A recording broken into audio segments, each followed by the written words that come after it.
नमस्कार, मैं श्यामगिरी। आप देख रहे हैं टीएफडी इंडिया न्यूज 24। टीएफडी इंडिया न्यूज 24 में आप सभी दर्शकों का स्वागत है। मोदी शाह चक्कर में पड़े, प्लान बी आगे बढ़ गया, भाजपा में हो गया दो फार। एक ऐसी चर्चा जो चर्चा पर चर्चा हो गई। आप दर्शकों को पता है कि राहुल गांधी ने रामलीला मैदान में एक ऐसी चर्चा जो रैली की वोट चोरी के खिलाफ, और किसी गोदी मीडिया ने नहीं दिखाया। लेकिन भारतीय जनता पार्टी के अंदर कार्यकारी अध्यक्ष बन गया एक व्यक्ति, उसे बहुत प्राथमिकता दी गई, जोर शोर से एकदम तबला ढोलक बजा बजा करके मीडिया ने दिया। मीडिया है भाई, क्या बात है, इसीलिए तो नाम गोदी मीडिया है। लेकिन वह नितिन नवीन है कौन, जिसको लेकर के इतनी चर्चा हो गई, जिसे कोई जानता नहीं, जिसे बिहार में लोग नहीं जानते, और बिहार से यह क्रिएटेड किया गया केंद्र के अंदर। अभी इनको लेकर के क्या दो फाड़ हो गई है भाजपा के अंदर दो फाड़ हो गए अध्यक्ष पद को लेकर के। प्लान बी पर हम लोग आगे बात करेंगे। लेकिन मोदी की रणनीति है नितिन नवीन को लाना अध्यक्ष पद के लिए, कार्यकारी अध्यक्ष के लिए, या फिर शाह की रणनीति है, या मोदी की रणनीति है, या आरएसएस की रणनीति है। तकरीबन 1.5 से 2 साल से 2024 लोकसभा चुनाव के वक्त ही जेपी नड्डा का कार्यकाल अध्यक्ष पद पर खत्म हो गया था। स्टेशन पे स्टेशन धड़ाधड़ चल रहा है और कार्यकारी अध्यक्ष लाया गया। कहते हैं ना, खोदा पहाड़ और निकली चूहिया। बड़ी महत्वपूर्ण यह है कि आरएसएस और भाजपा के अंदर दो फाड़ हो गया है। आरएसएस की बात मानने से इधर इनकार हो रहा है। मोदी कर रहे हैं या शाह कर रहे हैं।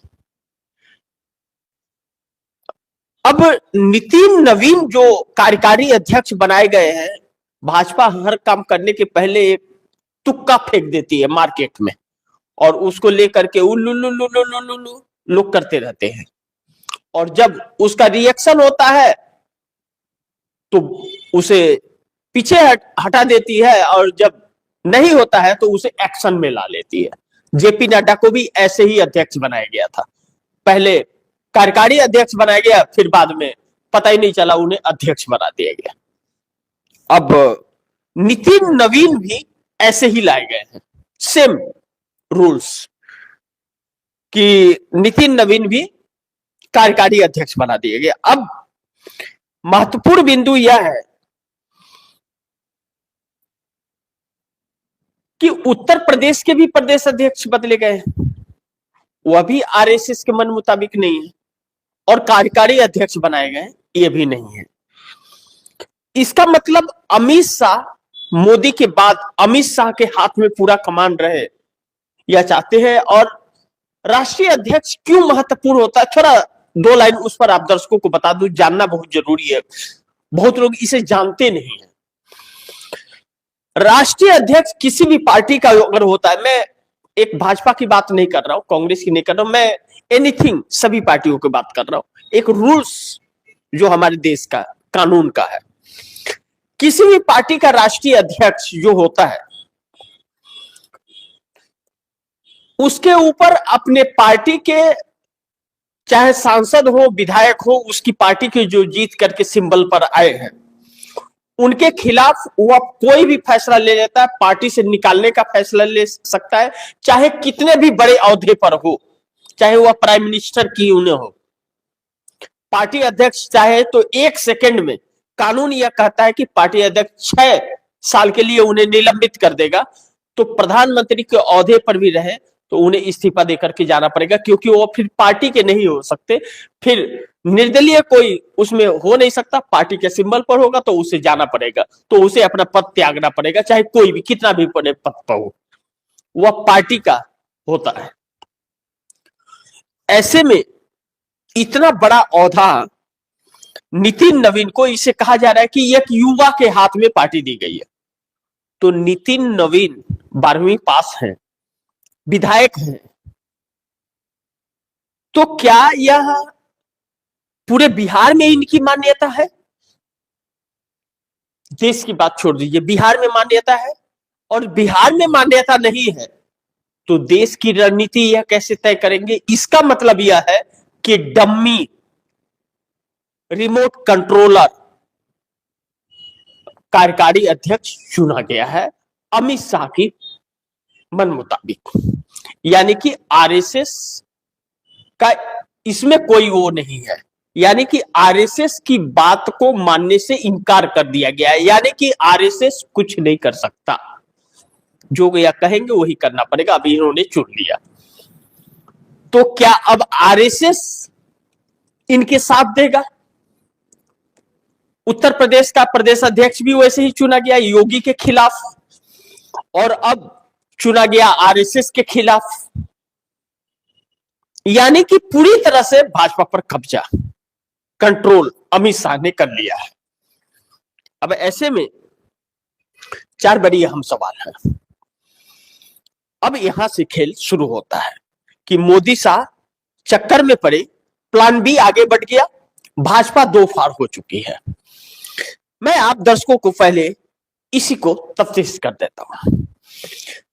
अब आरएसएस और विश्व हिंदू परिषद जो भारतीय जनता पार्टी का अभिन्न अंग है, जिसकी वजह से भाजपा जीत के चुनाव मैदान से आती है, सत्ता के गलियारों तक पहुंचती है, वह आरएसएस और विश्व हिंदू परिषद से नरेंद्र मोदी और शाह का टकराव शुरू हो गया और दो हिस्सों में बट गई। नितिन नवीन यह मान्य नहीं है सबके लिए, और भाजपा में भी। अब जिस युवा चेहरे को बनाया गया है नितिन नवीन को, आप दर्शक सोचिए कि अगर नितिन गडकरी 70 साल के हैं तो नितिन गडकरी क्या नितिन नवीन की बात सुनेंगे? इनके आदेश पर वह चलेंगे? कभी भी पार्टी का अध्यक्ष जो होता है वह एक्सपीरियंस होल्डर और पार्टी के सदस्यों में मान्य होता है, उसे वह देश के हिस्सों में भी मान्य होता है, उसकी देश पर पकड़ होती है, उसे पार्टी चलाने की क्षमता होती है। नितिन नवीन जो है, यह तो खुद के चुनाव अपने दम पर नहीं जीत सकते, मोदी जी के नाम पर जीत करके आए, बिहार से विधायक बने हैं, तो यह देश को कैसे चलाएंगे और पार्टी को कैसे चलाएंगे? इसका मतलब कि डम्मी है। अब जो चार सवाल है बड़ी अहम, उस पर चर्चा करते हैं। मोदी शाह मुश्किल में, भाजपा में दो फाड़ हो गया, एनडीए में हड़कंप मचा। दूसरा, भाजपा में अमित शाह ने दो फाड़ करवा दिया नितिन नवीन को अध्यक्ष बनाकर। और तीसरा, नीतीश ने प्लान बी पर काम शुरू कर दिया, बिहार में एनडीए कैबिनेट बदलेगा। और नंबर 4, नीतीश नायडू का मन मुटाव मोदी से बहुत ज्यादा बढ़ गया, समर्थन वापसी तक बात पहुंचा। इन चार मुद्दों पर हम लोग चर्चा कर लेते हैं। सारी तस्वीरें आप दर्शकों के सामने मैं ला करके एकदम काला चिट्ठा इनका रख दूंगा, आप दर्शक फैसला करिएगा क्या सही है क्या गलत है। अब मोदी शाह मुश्किल में, भाजपा में दो फाड़ हो गया, एनडीए में हड़कंप मचा, पहले इसी पर हम लोग चर्चा कर लेंगे। जिस तरह से नितिन नवीन को अध्यक्ष बनाया गया है, आरएसएस भी और भाजपा के अंदर भी मोदी और शाह को लेकर के अब विरोध का आवाज गूंजने लगी है। क्यों? कि जो वरिष्ठ नेता है, अभी तक नितिन गडकरी मोदी की बात नहीं सुन रहे थे, मोदी के स्वागत में सब कोई खड़ा हो जा रहा था, नितिन गडकरी कुर्सी छोड़ के नहीं खड़े होते थे, हाथ नहीं जोड़ते थे उनके सामने, और वो आते थे तो चेहरे अपना घुमा लेते थे, उनके तरफ ताकते तक नहीं थे। तो अब नितिन नवीन का कैसे सुनेंगे? ऐसे वरिष्ठ नेता, उनसे ज्यादा होनहार, सरकार चलाए हुए तो उस पार्टी के अंदर है। तो एक पार्टी के अंदर दरार इसका पैदा हो गई। दूसरी चीज, संजय जोशी का नाम लेकर के आ रही थी आरएसएस, या वसुंधरा सिंधिया का राजस्थान से लेकर के आई थी, जो मोदी और शाह की जोड़ी ने नहीं मानी। कहा यह जा रहा है कि नितिन गडकरी का नाम प्रस्तावित फिर किया गया था, जिसको लेकर के भाजपा नहीं मानी। तब मोहन भागवत ने अभी कुछ ही दिन पहले जो बयान दिया था कि भाजपा क्या करती है नहीं करती है भान में जाए, वो जाने, मैं नहीं जानता हूं कौन अध्यक्ष बनेगा नहीं बनेगा, हमें बनाना होता तो कब का मैं बना दिया होता, 2 मिनट में अध्यक्ष बना देता। उसके बाद यह फैसला लिया गया है। इसका मतलब आरएसएस, अब आरएसएस के कंट्रोल में भाजपा नहीं रही और विश्व हिंदू परिषद के कंट्रोल में भाजपा नहीं रही, और नहीं रही तो इसका मतलब मोदी को लेकर के या सरकार को लेकर के जो खुलासे लगातार हो रहे हैं, खुलासे चल रहे हैं, वह एक सोची समझी रणनीति के तहत मोदी और शाह को लेकर के खुलासे चल रहे हैं। जिस तरह से घोटालों की बात आ रही है, गबन की बात आ रही है, अयाशी की बात आ रही है, जिस तरह से बाकी की चीजें आ रही है, वह भारतीय जनता पार्टी के अंदर से जो उठ रही है, या मुरली मनोहर जोशी जो हमलावर है पार्टी के अंदर, और पार्टी के अंदर टूट फूट की जो खबरें आ रही, इसका मतलब वह सत्य है। और सत्य है तो मोदी शाह मुश्किल में है सरकार बचाने के लिए। क्योंकि सबसे बड़ी समस्या यह है कि इस देश की मेन स्ट्रीम मीडिया, जो अपने आप को मीडिया कहती है, वह गोदी में बैठ गई है और वह खबरों को गबन कर रही है, खबरों को दिखा नहीं रही है। जैसे राहुल गांधी के रामलीला मैदान के इस ऐतिहासिक सभा को नहीं दिखाई, 5 लाख से अधिक लोगों की मौजूदगी दिल्ली में, उसे बाइकआउट कर दिया मीडिया ने, नहीं दिखाया, ब्लैकलिस्ट कर दिया। राहुल गांधी के भाषण टुकड़ों में दिखाए गए बस।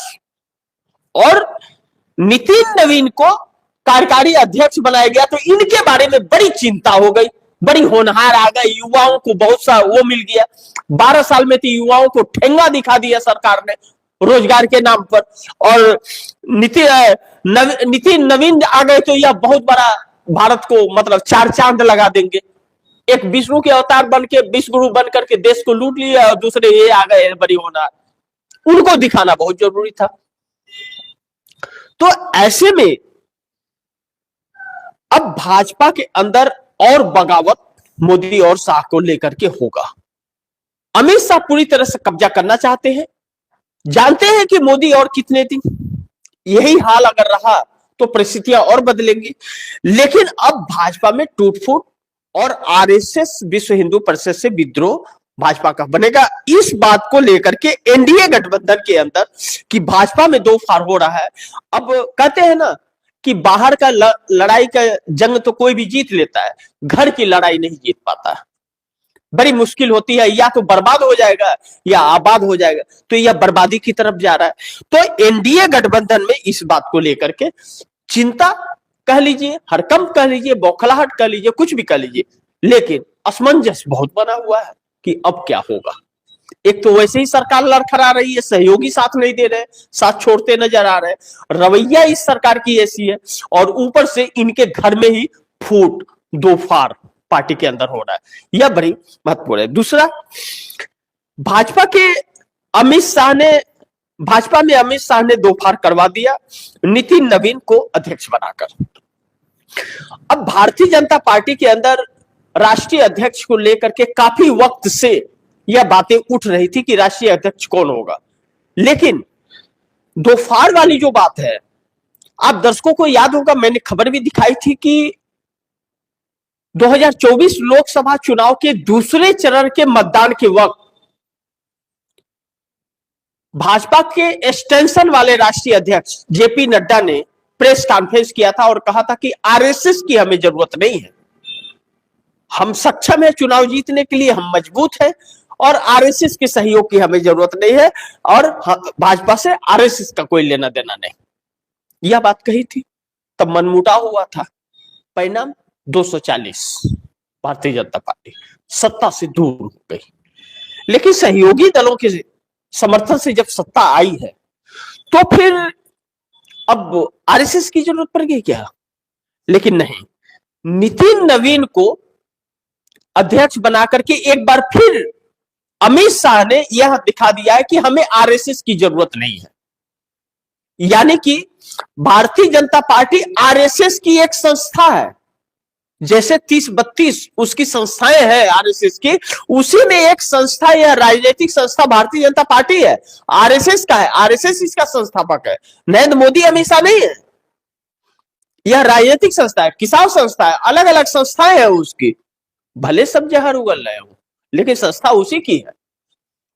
अब आरएसएस के प्रचारक इसके लिए काम करते हैं, तो आरएसएस ये सोच रहा था कि हमारे मन मुताबिक राष्ट्रीय अध्यक्ष बने, क्योंकि नरेंद्र मोदी ने पार्टी का भट्ठा बैठा करके रख दिया है। कोई दूसरा जनरेशन तैयार ही नहीं किया है, सब डम्मी किया है कि किसी को कुछ नहीं आता, सब पर्ची वाले हैं, सीएम से लेकर के और पीएम तक सब वही है, एक ही नक्शे कदम पर। तो इसमें अब पार्टी में भी पहले भी बगाव थी। 240 सांसदों की बैठक आज तक नरेंद्र मोदी ने बुलाई नहीं, और नरेंद्र मोदी को संसदीय दल का नेता भी नहीं चुना गया है। ऐसे में अब उन नाराज विधायकों की नाराजगी और बढ़ने लग गई नितिन नवीन को लेकर के। और दूसरी चीज, आरएसएस अब बिल्कुल नरेंद्र मोदी के पक्ष में नहीं, आरएसएस बिल्कुल खफा हो गया इन लोगों की नीयत देख करके कि पूरी तरह से यह कब्जा कर बैठे हैं। ऐसे में आरएसएस भी इनके ऊपर हमलावर हो गया अब, और विश्व हिंदू परिषद भी। विश्व हिंदू परिषद और आरएसएस ही भारतीय जनता पार्टी के चुनाव जीत के राज है, और उसको नाराज कर बैठे और दो टुकड़े में बट गई है इस वक्त भाजपा नितिन नवीन के चुने जाने के बाद। दूसरा, नीतीश ने प्लान बी पर काम शुरू कर दिया। बिहार में एनडीए कैबिनेट बदलेगा। जैसा मैंने हेडिंग में दिया था कि मोदी शाह चक्कर में पड़े, प्लान बी आगे बढ़ गया। तो प्लान बी जो है, और दो भाजपा में दो फार, तो दो फार तो मैंने आप दर्शकों को बता दिया, और मोदी शाह चक्कर में कैसे पड़े हैं और मुश्किल में कैसे पड़े हैं, यह भी बातें आपको समझा दी। अब रहा सवाल कि प्लान बी आगे बढ़ गया। अब नीतीश कुमार को लेकर के असमंजस जो बन रही थी, अब नीतीश कुमार प्लान बी पर आगे बढ़ रहे हैं, और बिहार कैबिनेट बदल दिया जाएगा। इस बात की सुगबुगाहट अब तेज हो गई है, और बिहार में हलचलें भी तेज हो गई है, जो दिल्ली को बेचैन कर रही है, दिल्ली भाजपा को बेचैन कर रही है। अब दूसरी चीज, नितिन नवीन को अध्यक्ष चुने जाने पर बिहार में भी खुशी नहीं है उन नेताओं में जो वहां के मंत्रिमंडल है, जो बिहार के लोकल नेता हैं, जैसे सम्राट चौधरी हो, विजय सिन्हा हो, बाकी के जो भी हो, क्योंकि इनसे सब कोई एजेड है और इनसे सब पुराने राजनीति हैं, इनकी कोई गिनती ही नहीं है। लेकिन मंत्री पद का शपथ भी इन्होंने लिया था, तो मंत्री पद से तो इस्तीफा देना पड़ेगा इनको, अध्यक्ष बन गए। तो भाजपा तो कहती है कि एक ही पद रहेगा एक व्यक्ति के पास, वो वक्त बताएगा। लेकिन नीतीश कुमार अब भारतीय जनता पार्टी से खुश नहीं है, और उनका टारगेट जो था सिंगल लार्जेस्ट पार्टी का, वह टारगेट कहीं न कहीं पूरा हो गया है। और वह कहा जा रहा है, मैं नहीं जानता, जब तक हो न जाए तब तक क्या कह सकते हैं कुछ भी, लेकिन नीतीश कुमार की चाल यह बता रही है, रंग यह बता रहा है, अब जैसे भारतीय जनता पार्टी के लोगों से भिन्न हो रहा है, उनको लगाम लगाने की कोशिश, हर जगह रोकने की कोशिश, इससे यह पता चल रहा है कि अब भारतीय जनता पार्टी का कैबिनेट बदलेंगे, वह अपने लोगों को कैबिनेट में रखेंगे, विपक्ष के साथ मिला करके सरकार चलाएंगे और कैबिनेट को बदलने जा रहे हैं। यानी कि प्लान बी का जिसका इंतजार था, उस प्लान बी पर अब नीतीश कुमार आगे बढ़ना शुरू कर दिए। दूसरा चीज, नीतीश नायडू का मनमुटाव मोदी से बहुत ज्यादा बढ़ गया, समर्थन वापसी तक बात पहुंचेगी। अब चंद्रबाबू नायडू का तो मनमुटाव है, और वह बहुत खासे नाराज है, और बहुत मोदी से बहुत दूर हो गए, इस बात से इनकार नहीं किया जा सकता। नीतीश और नायडू दोनों एक हैं। नायडू का सपोर्ट नीतीश को मिल रहा है, यह बात कही जा रही है। तो नायडू का सपोर्ट नीतीश को बिहार में तो किसी काम का नहीं है, बिहार में तो कोई फर्क नहीं पड़ेगा, बिहार में तो चंद्रबाबू नायडू क्या सपोर्ट कर सकते, कुछ भी नहीं कर सकते। लेकिन नहीं, गलत है। चंद्रबाबू नायडू अगर सपोर्ट नहीं किए होते तो आज नीतीश कुमार के पास 85 सीटें भी नहीं आई होती और नीतीश सीएम भी नहीं होते, यह सच्चाई है। चंद्रबाबू नायडू के सपोर्ट के वजह से ही नीतीश कुमार फिर एक बार उठ खड़े हुए, नहीं तो विधानसभा चुनाव के पहले नीतीश कुमार छिन्न भिन्न हो गए होते। मानसिक तौर पर उन्हें बीमार बता रही थी भाजपा, बोल रही थी ना, कह रही थी ना भाजपा का सीएम होगा, नहीं बना। क्यों? क्योंकि नायडू का सपोर्ट था। अब चंद्रबाबू नायडू व्यवस्था बदलना चाहते हैं, मोदी से नाराजगी बहुत बढ़ गई है और अब नायडू को नीतीश का सपोर्ट चाहिए। तो नीतीश नायडू एक होते हुए नजर आ रहे हैं और नीतीश नायडू को सपोर्ट भी करते हुए नजर आ रहे हैं, उस तरफ कदम अपना बढ़ा चुके हैं, जो आने वाले वक्त में भारतीय जनता पार्टी से समर्थन वापसी तक के हालात को पैदा करेगा। और कुल मिलाकर कहें तो इंडिया गठबंधन के पास अब मौका ऐसा हाथ आया है, कहते हैं ना कि लोहा गर्म है हथौड़ा मार दो, ऐसा मौका फिर कभी नहीं मिलेगा कि पार्टी में दो फाड़, आरएसएस से मनमुटाव, मुद्दों पर घिरी सरकार बैकफुट पर आई और इसके सारे पोल खुल गए हैं, भ्रष्टाचार खुल गए हैं और इसके सहयोगी दल बहुत ही ज्यादा नाराज हैं, विकल्प तलाश रहे हैं। ऐसे में भी अगर इंडिया गठबंधन विकल्प न दे सका और सरकार न पलट सका तो ऐसे गठबंधन को नकार देना चाहिए। इसका फैसला देश की जनता करेगी। तो इसी के साथ आप दर्शकों से इजाजत चाहूंगा, लेकिन आप दर्शकों की क्या राय है, क्या सुझाव है, कमेंट बॉक्स में जरूर दीजिएगा। इस खबर को ज्यादा से ज्यादा शेयर कीजिए, अपने दोस्तों को भी कहिए आगे शेयर करें। आपने अगर चैनल को सब्सक्राइब नहीं किया, सब्सक्राइब कर लीजिए, अपने दोस्तों को भी कहिएगा चैनल को सब्सक्राइब करें।